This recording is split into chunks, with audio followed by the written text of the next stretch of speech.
নমস্কার বন্ধুরা, আপনি যদি একজন কেন্দ্র সরকারি কর্মচারী বা পেনশনার হয়ে থাকেন তাহলে আপনার জন্য ভিডিওটি খুবই তথ্যপূর্ণ হতে চলেছে। কারণ উৎসবের মরশুমে কেন্দ্র সরকারের পক্ষ থেকে তাদের সমস্ত সরকারি কর্মচারী এবং পেনশনারদের জন্য কয়েকটি নতুন নির্দেশিকা জারি করা হয়েছে, যেগুলো অবশ্যই তাদের জীবনযাত্রার মানকে পরিবর্তিত করবে। তার মধ্যে কয়েকটি গুরুত্বপূর্ণ, সেগুলো আমরা অবশ্যই আলোচনা করব, যার মধ্যে পেনশন এবং পেনশনের বেনিফিট নিয়ে, এবং সেই সঙ্গে আপনারা জানেন ডিএ এবং ডিআর তো বেড়েইছে। আর তারপর হচ্ছে ভিজিলেন্স ক্লিয়ারেন্স এবং পেনশন মিত্র নিয়োগ করা হচ্ছে এবং সেই পেনশন মিত্রের কাজ কী, এবং সেই সঙ্গে সেন্ট্রাল গভর্নমেন্ট হেলথ স্কিমেও কিন্তু বড় পরিবর্তন করা হয়েছে। বিষয়টা কি অবশ্যই বিস্তারিত আলোচনা করবো, আশা করব ভিডিওটি শেষ পর্যন্ত দেখবেন।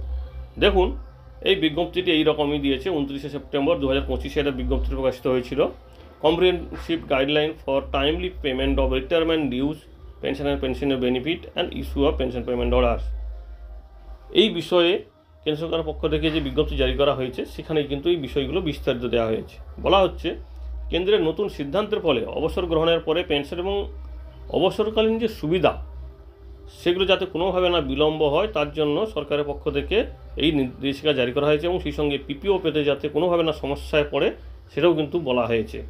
পেনশন এবং পেনশনভোগীদের কল্যাণ বিভাগ নতুন নির্দেশিকা জারি করেছে। সেখানে বলেছে, সকল মন্ত্রক এবং সরকারি বিভাগকে নির্দেশিকা দেওয়া হয়েছে যে কর্মী অবসর গ্রহণের আগেই পিপিও জারি করতে হবে, এবং সরকার সকল বিভাগকে কর্মীদের সার্ভিস রেকর্ড ডিজিটালাইজেশন করার কথা নির্দেশ দিয়েছে।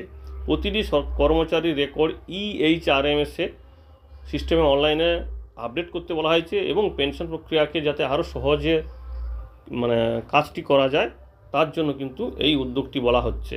প্রতিটি বিভাগে একজন করে পেনশন মিত্র বা ওয়েলফেয়ার অফিসার নিয়োগ করা হবে, এবং এই আধিকারিকদের কাজ হচ্ছে অবসরপ্রাপ্ত কর্মীদের পেনশন সংক্রান্ত সমস্যার সমাধান করা, এবং কর্মচারীরা যদি তাদের পেনশন সংক্রান্ত ফাইল নিয়ে যায় সেখানে কি সমস্যা আছে নাকি পেনশন ফর্ম পূরণ করা থেকে শুরু করে সব কাজ, এমনকি কোনো কর্মচারীর মৃত্যুর পরে তার পরিবারের পারিবারিক পেনশন পাওয়ার ক্ষেত্রে যে প্রক্রিয়া হবে সেই প্রক্রিয়াও কিন্তু এই পেনশন মিত্র বা ওয়েলফেয়ার অফিসার করে দেবেন বা ক্লিয়ার করে দেবেন।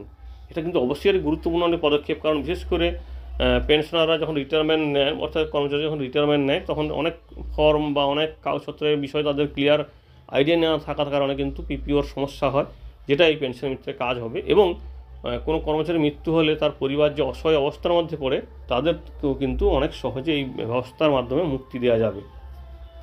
নির্দেশিকা অনুযায়ী মোদী সরকারের সমস্ত মন্ত্রক ভবিষ্যৎ পোর্টালে নিজেদেরকে সরবরাহ হতে বলেছে, এবং এই পোর্টালটি পেনশন মামলার রিয়েল টাইম পর্যবেক্ষণ করবে, এবং অবসর গ্রহণের কমপক্ষে 2 মাস আগে পিপিও জারি করতে হবে বলা হয়েছে, অর্থাৎ পেনশন পেমেন্ট অর্ডার জারি করতে হবে।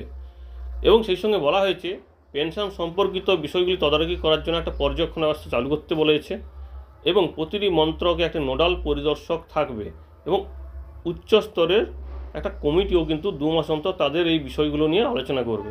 এবার আসি ভিজিলেন্স ক্লিয়ারেন্স বিষয়ে। এখানে ভিজিলেন্স ক্লিয়ারেন্স সম্পর্কিত একটা খুব গুরুত্বপূর্ণ তথ্য দেওয়া হয়েছে। বলা হচ্ছে যে কোনো কর্মচারীর বিরুদ্ধে যদি কিছু অনিয়মের অভিযোগ ওঠে, তো ওনার বিরুদ্ধে যদি বিচার বিভাগীয় তদন্ত বা কোনোভাবে তদন্ত চলে, তো সেক্ষেত্রে তার পেনশনে ডিলে হয়। তো সেই ক্ষেত্রে যাতে এই ভিজিলেন্স ক্লিয়ারেন্সের ডিলের কারণে যদি পেনশন যাতে কোনোভাবে ডিলে না হয়, তার জন্য অস্থায়ী পেনশনের ব্যবস্থা জারি অস্থায়ী পেমেন্ট অর্ডার জারি করার কথা বলা হয়েছে, যাতে পেনশনটা না অস্থায়ীভাবে উনি পান। তবে এখানে গ্র্যাচুইটিটা কিন্তু আটকে রাখার কথা বলা হয়েছে, অর্থাৎ কিছুটা হলেও স্বস্তি দেওয়া হয়েছে।